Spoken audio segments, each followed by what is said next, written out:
इंसान के सभी दुखों का कारण बोलना ही है, क्योंकि आवश्यकता से अधिक बोलना ही दुखों का कारण बनता है। इसलिए कम बोले, सटीक बोले, मधुर बोले और सबसे जरूरी जितनी आवश्यकता हो उतना ही बोले। वाणी या बोलना ही नहीं बल्कि मौन में भी शक्ति होती है। यही कारण है कि धर्मों में मौन को बहुत महत्व दिया गया है। वैज्ञानिकों द्वारा भी इस बात को माना गया है कि सेहत से मौन का गहरा संबंध है और इससे मानसिक शांति मिलती है। मौन से विचारों में एकाग्रता आती है और रचनात्मकता बढ़ती है। इसलिए जितने भी साधु संत या तपस्वी हुए, सब ने मौन रहकर और ध्यान लगाकर ही संसार के गूढ़ ज्ञानों को प्राप्त किया। हमारे जीवन में एक नहीं बल्कि बहुत सारे दुखों का कारण बोलना ही है, क्योंकि हमारी समस्या यही है कि हम चुप नहीं रह सकते। हमेशा कुछ न कुछ बोलते ही रहते हैं और आपके बोलने के कारण ही आधे से ज्यादा दुख निर्मित होते हैं। परिवार में कलह क्लेश का कारण भी हमारा बोलना ही होता है। आप जितनी भूख उतना भोजन खाते हैं, जितनी जरूरत उतना कार्य करते हैं। लेकिन क्या आपने इस बारे में कभी सोचा है कि आप कितना बोलते हैं?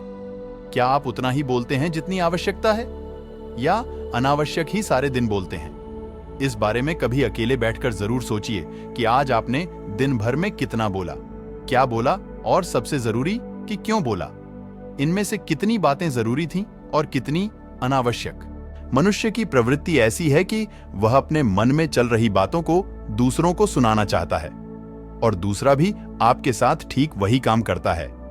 ये बातें किसी अन्य या तीसरे व्यक्ति से संबंधित हो तो सुनने सुनाने का काम और भी दिलचस्पी से होता है।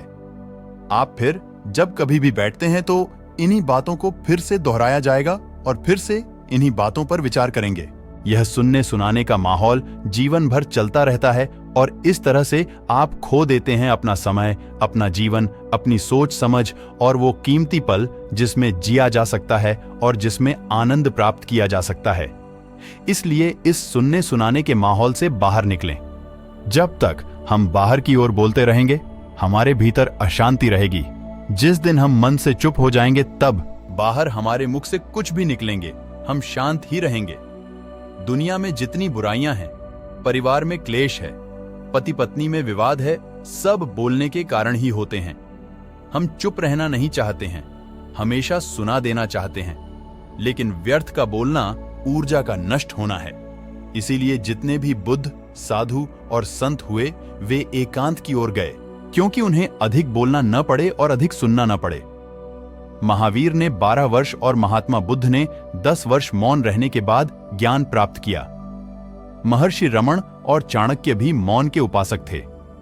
लेकिन आप इस संसार में रहकर भी एकांत रह सकते हैं। इसके लिए आपको अपनी उन ऊर्जाओं को बचाना होगा जिसे आप व्यर्थ के शब्दों में नष्ट कर देते हैं। इसलिए उतना ही बोले जितना जरूरी हो। उम्मीद है आपको वीडियो पसंद आया होगा। अगर पसंद आया तो एक लाइक कर देना और अपने दोस्तों को भी शेयर करना और चैनल को सब्सक्राइब कर लेना, ताकि जब भी नई वीडियो आए तो आपको नोटिफिकेशन मिल सके। मैं मिलूंगा आपसे अगले वीडियो में।